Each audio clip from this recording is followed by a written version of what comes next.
not attempt to adjust the picture. We are controlling transmission.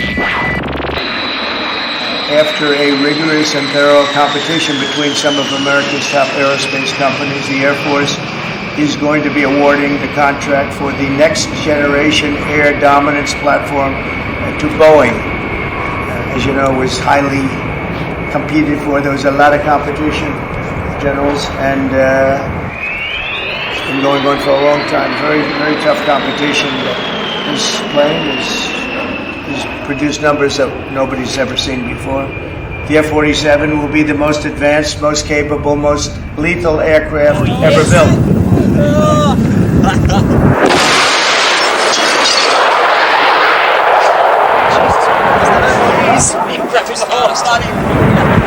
Fucking smash the windows and everything. Jesus Christ. It was like a cruise missile with wings. Went right there and slammed right into the Pentagon. There is a party directive dealing with the control of the past. Repeat it to me. Repeat it to me. Repeat it to me. Repeat it to me. Controls the past. Controls the past. Controls the future. Controls the future. Controls the present. Controls the present. Controls the past. Controls the past. And where do you suppose this past exists? Records. Party controls all records. Party controls all records. Party controls all records. And human memories. Human memories. Party controls all human memories. All human memories. All human. A nuclear bomb. Now, it wasn't a nuclear bomb. It was a 350-ton conventional bomb in the World Trade Center.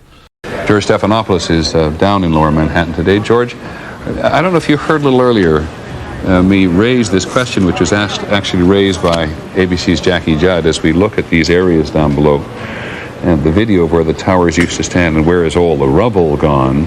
And have you been able to, is there any way you can answer that question? I'm sorry, Peter, I didn't get the question. Okay, I apologize. Jackie Judd and several other people keep asking us, when you look at where the towers used to stand, there is surprisingly so little rubble. Where did all the rubble go?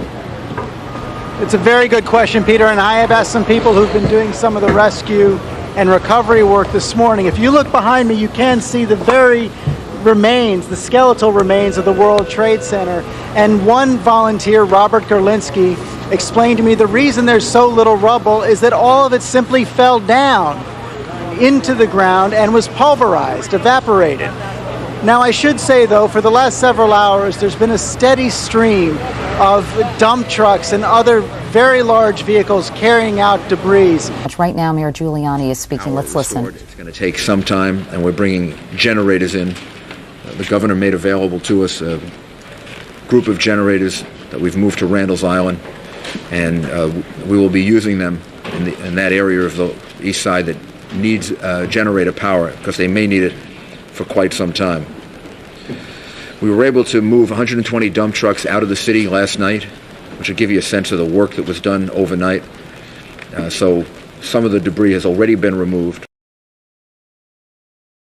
More of it is being removed, and it'll be done by barge all throughout the day today. Why there is so little rubble on the ground, and we'll reconnect with him as quickly as we can. And because, as we watched it so many times on television in the last 25 or 26 hours, much of the material that makes up the structure of the building was simply pulverized as it fell upon itself. Now, it is also true, we're fairly certain we can say, that a good portion of it was driven, at least of the lower stages of the building, was driven into the ground. And I suggest this because we've talked to any number of people involved in the rescue operation who have found individuals or tried to locate individuals who are 40 feet below the surface. So there's a lot beneath the actual ground level that we are not always we are just simply not able to see from our perspective. It's why I believe that we ought to focus on our homeland threats, the chemical, biological, nuclear weaponry, the kind of suicide actions that we saw.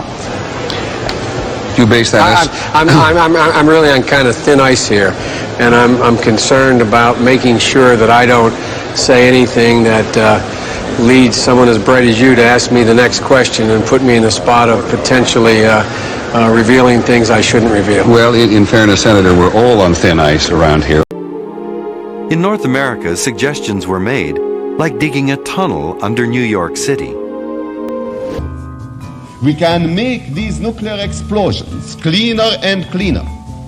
And I think the time is not far off where we can hope to have nuclear explosives completely clean. 1,100 victims completely unaccounted for. In other words, no pieces large enough to gain any DNA from, vaporized. Can fire and a gravitational collapse account for this massive pulverization of people? Question. Can you explain how a simple gravitational collapse, where the bodies remain trapped between pancaking floors, could have produced more than 20,000 body parts out of 2,700 victims, while more than 1,100 bodies left no fragments large enough to extract a DNA sample? Can you explain how a simple gravitational collapse could have produced the bone fragments? I said, how could a plane, even a 767 or 747 or whatever it might have been, how could it possibly go through this steel? I happen to think that they had not only a plane, but they had bombs that exploded almost simultaneously, because I just can't imagine anything being able to go through that wall. Most buildings are built with the steel is on the inside around the elevator shaft. This one was built from the outside, which is the strongest structure you can have, and it was almost just like a can of soup.